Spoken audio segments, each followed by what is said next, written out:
Please don't forget subscribe to the channel and hit the bell to get notified of new daily videos. I run Artisan Woods Collective, a bespoke furniture workshop renowned for crafting unique, high-end pieces. My passion is turning clients' visions into tangible art, and my team and I pride ourselves on impeccable craftsmanship and an unwavering commitment to our clients. So when Leonard Cross walked into my showroom, exuding an air of self-importance and discussing a grand mahogany executive desk, I paid attention. He wanted a statement piece for his new home office, an expansive, smart desk with integrated tech and intricate carvings that would cost well into 6 figures. Leonard talked endlessly about his investments, his vision, and his unmatched business acumen. His girlfriend, Anastasia, was always with him, quieter, more reserved, but incredibly organized. She handled all the design specifics, the material choices, the scheduling, and surprisingly, all the initial payments, though Leonard always had a dismissive wave of his hand, saying, "Oh, Anastasia just handles the boring bits for me." I assumed he was the money, and she was his competent, if understated, assistant. Months of meticulous work passed, and the desk was finally ready for installation. Leonard had been insufferable during the final approvals, demanding last-minute changes and acting like a tyrant over my incredibly patient lead craftsman. The installation was scheduled for Tuesday morning at the luxury penthouse he shared with Anastasia. I was looking forward to seeing our masterpiece in its final home. Then Monday afternoon, Anastasia walked into my workshop. She wasn't just upset, she was utterly broken. Her eyes were swollen, her clothes disheveled, and she carried a small overnight bag. She told me, through hiccuping sobs, that Leonard had dumped her, publicly humiliating her at a dinner with his investor friends, who, it turned out, were just his college buddies. He'd called her names, claimed she was holding him back, and then, the final blow, kicked her out of their shared apartment, demanding she leave immediately. The real kicker, she owned the apartment. Every single bill, every utility, every square foot of that luxury penthouse was hers. And the 6-figure desk that was about to be installed. Her credit card had paid for every single cent.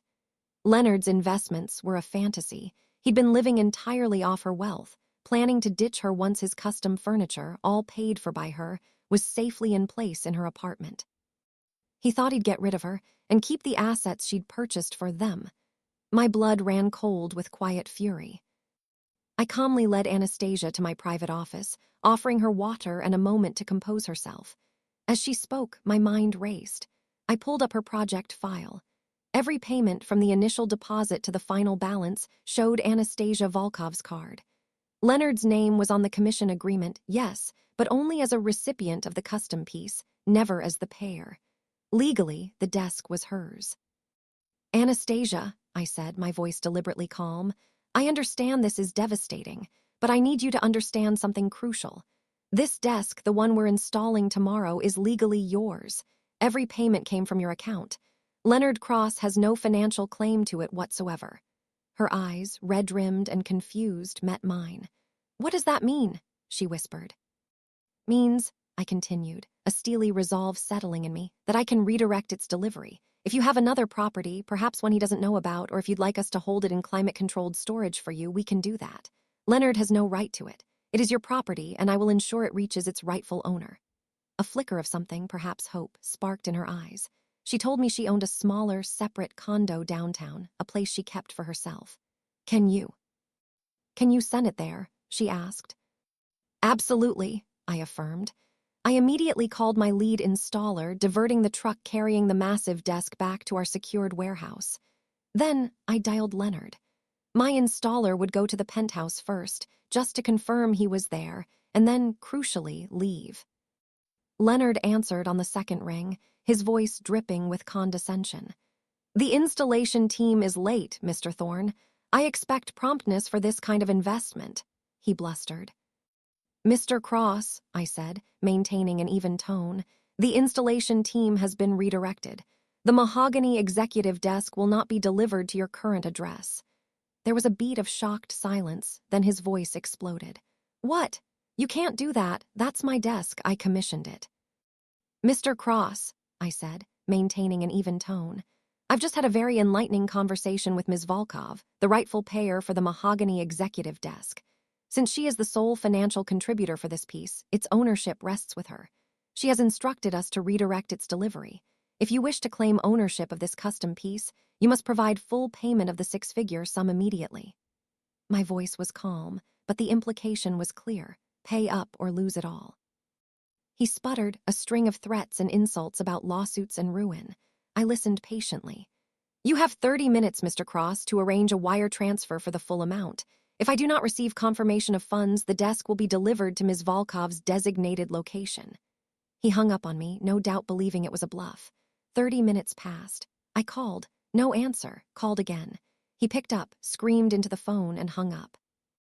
I sent a certified email outlining the conversation, attaching copies of Anastasia's payment records, and stating that due to non-payment, and per the terms of our contract with the actual client, the desk was now under Anastasia's sole direction.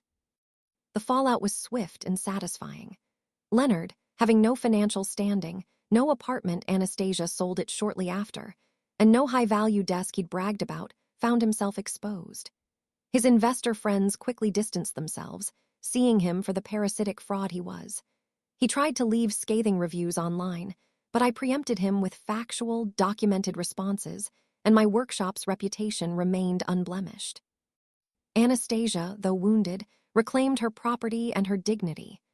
The custom desk eventually took pride of place in her downtown condo, a symbol of her resilience, not his deceit. He thought he was entitled to everything, even at the cost of another's spirit and financial well-being. Instead, he lost everything, while she gained a beautiful, bespoke piece of furniture, and more importantly, her freedom from a manipulative leech. Watching him crumble from his perch of arrogance was a symphony of justice.